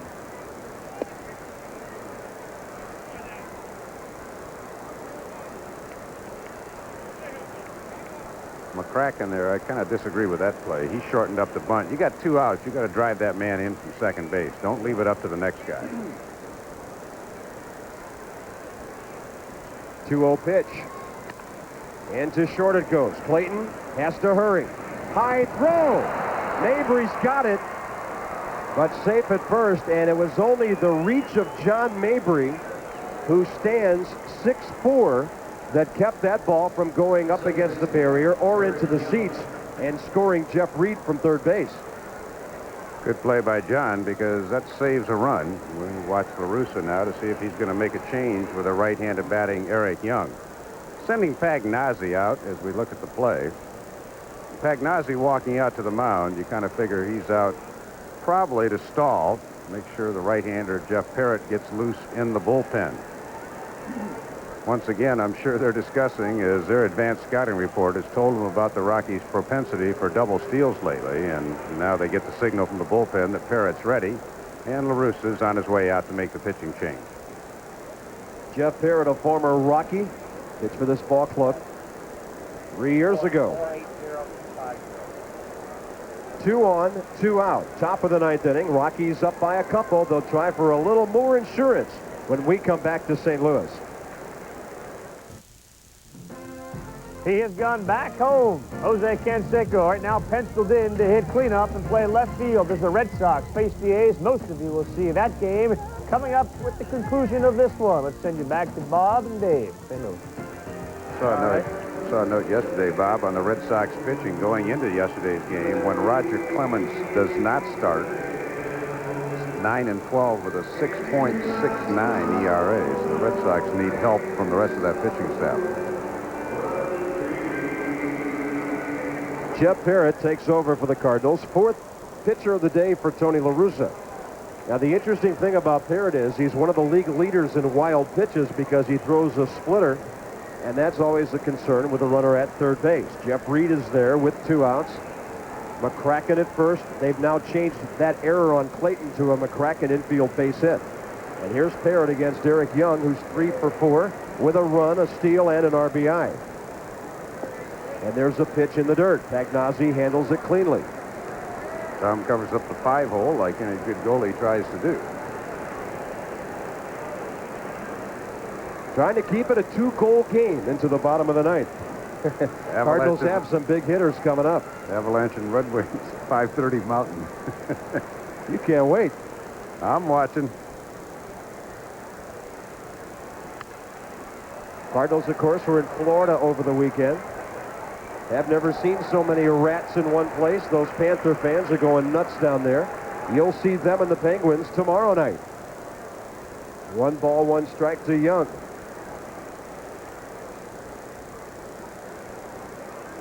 Jeff Parrott for the Rockies in 93 40 ball games.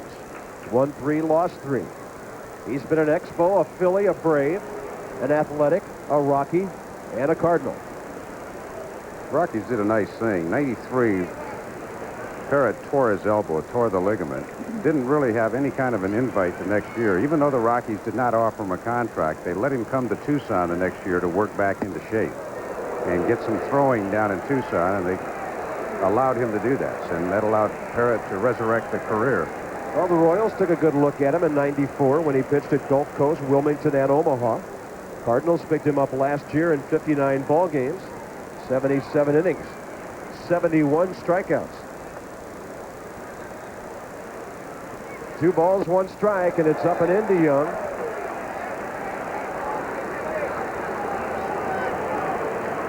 You know, EY last time against Stottlemyre hit a low and away slider, so I think the Cardinals feel he's likes the ball out away from him. They've been trying to crowd him with fastballs, and this is that. 3-1. Runner going off first, no play. McCracken down to second. Well, at one time, Ellis Burkes was one of the most feared hitters in baseball with the bases loaded. He's got 8 lifetime home runs with the sacks jammed. But this year, Ellis is still looking for his first hit with the bases loaded.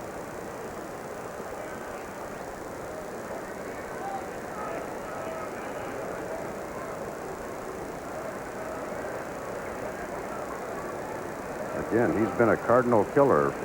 22 out of 46 of 478 average starting today, and a big 2-run homer today.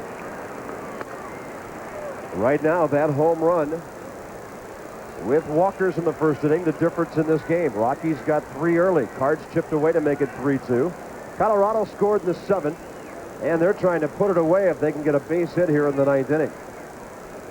A single here, and the Cards would need at least 2 runners on base in the bottom of this frame just to think about tying it.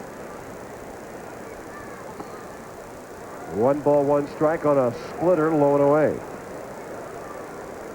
Just tell Wade Pagnozzi goes after those pitches. He just has such good confidence in himself. He just kind of dropped down and smothered that pitch. No panic at all.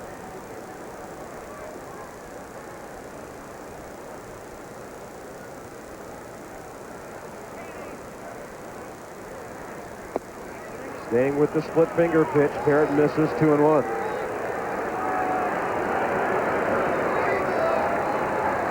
If it should get as far as Larry Walker in this inning, the veteran Rick Honeycutt would be ready. Rick knows how to pace himself. He knows he's got at least 1 more hitter, Dante Bichette, plus he would get 8 when he gets to the mound. A lot of pitchers, when they get up in the bullpen, really don't know how to warm up. Veterans do. This is a big pitch for Parrott. He does not want to go to 3-1, but he does. Now he's got to throw a fastball in there. Well, Ellie Burkes is going to sit dead red right here. He's been a pretty disciplined hitter this year and a good hitter for the Rockies. He's kind of squeezing the bat. A little sawdust may be coming out right now as he's looking forward to a pitch to hit. Well, we'll check the location here. Bases loaded, 2 outs, and a 3-1 delivery. Burke steps out. In basketball, we call that icing the shooter. He's going to make Jeff Parrott think about it for a while. Here's a 3-1. He missed. And the Rockies lead 5-2. 3 walks in the inning. 2 by Jeff Parrott. And the RBI for Burkes is 3rd of the day, 33rd of the year.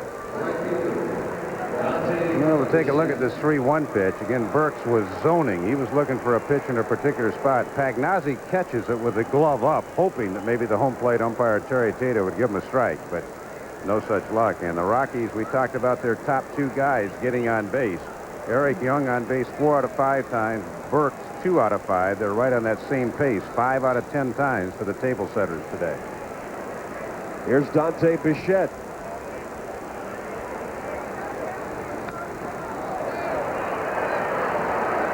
Retired 3 times by Stottlemyre, 1 time by Corey Bailey. Dante has hit well over 400 with 2 outs and men in scoring position this year, so this has been a big situation for him. Bases loaded, 2 outs still, and a bouncer to Gaetti. He'll look the short way, 5-4, but the Rockies pick up another insurance run on a base hit and 3 walks in the 9th inning. Ray Langford leads off. He's got power. So does Gaetti. Mabry swinging good, but he's 0 for 3 today.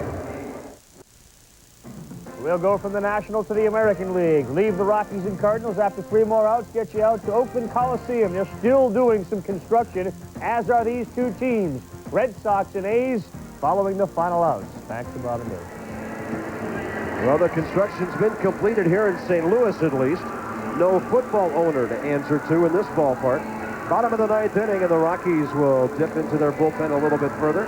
And Bruce Ruffin will take over and try to nail this one down and collect his 6th save of the year. Not a very good ERA for your closer. He let one out of the bag on Friday night against the Cincinnati Reds. Rockies had a 5-1 lead going to the 9th, and they lost 7-5. Quentin McCracken stays in the game in center field. Larry Walker will move over to right.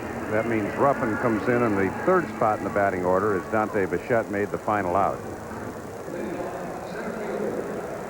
Now, Larry Walker likes it when Don Baylor lets him play right field late in the game. Actually requested that last week, and that request against the Cardinals was granted.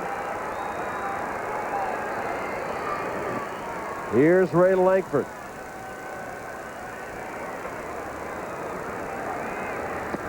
And a breaking ball. Ray Langford went, Larry Walker one better. Walker with a 475-foot home run a week ago Saturday night. First one in the upper deck right field at Coors Field. After Walker said he wanted to be the first guy to put one up there. But less than 24 hours later, Ray Langford rifled one up there, and it went 8 feet further. There's the ball, and that's where it hit the green seat in the upper deck. And the Rockies were nice enough to bring that ball to St. Louis to give to Ray Langford.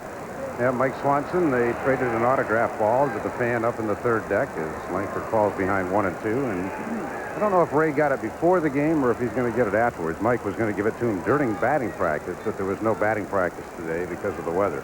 One thing Ray hasn't had much of is contact since this game started. A grounder to the pitcher, a strikeout, and a walk. 1 and 2, and he stays with it to foul it off. First game of a road trip, boy, that is always such a big victory if you can get it, especially the last time the Rockies went out on the road. They lost their first 7, including a heartbreaking game in Atlanta, the second game of the trip, where they were ahead by this identical score, 5-2 in the 9th. So Don Baylor hasn't put this one in the victory column yet. Langford out for the first one. He's 0 for 3 today.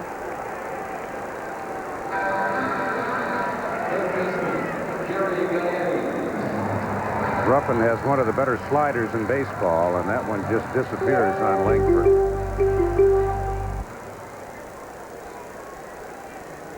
Only 5 strikeouts by Rocky pitching today, but they've only walked a couple. Cardinals have only had 5 base hits. Gaetti, one of them back in the 6th inning, a double to left center.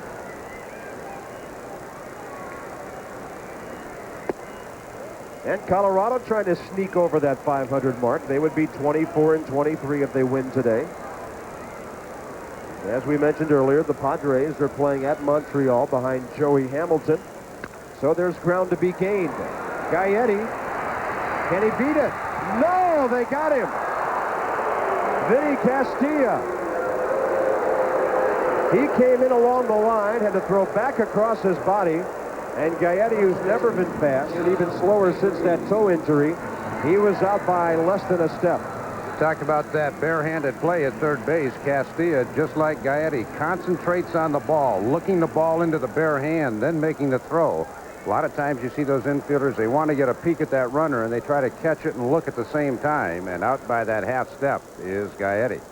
It's up to John Mabry. Mabry slumped a little bit in Florida over the weekend. On Friday night against the Marlins, Mabry was 0 for 3 with a sacrifice fly, 0 for 5 on Saturday. Then he broke out with 3 for 3 yesterday before the rain stopped that game in the 8th inning. His slumps don't last long. And he's going to be 0 for 4 today, and the Rockies are going to beat the Cardinals 5-2. Ruffin the save, his 6th of the year. He wins it, saves it for Kevin Ritz, who's 5-4. And some of the guys had very timely hitting today. Well, for the Rockies, again, the first two guys in the lineup on base, 5 out of 10. The bullpen retired 9 in a row, and the Cardinal left-handed hitters went 0 for 16. That's Dave Campbell, Bob Carpenter. Some of you will see Boston and Oakland. Some of you, the Braves and the Cubs. Goodbye from St. Louis.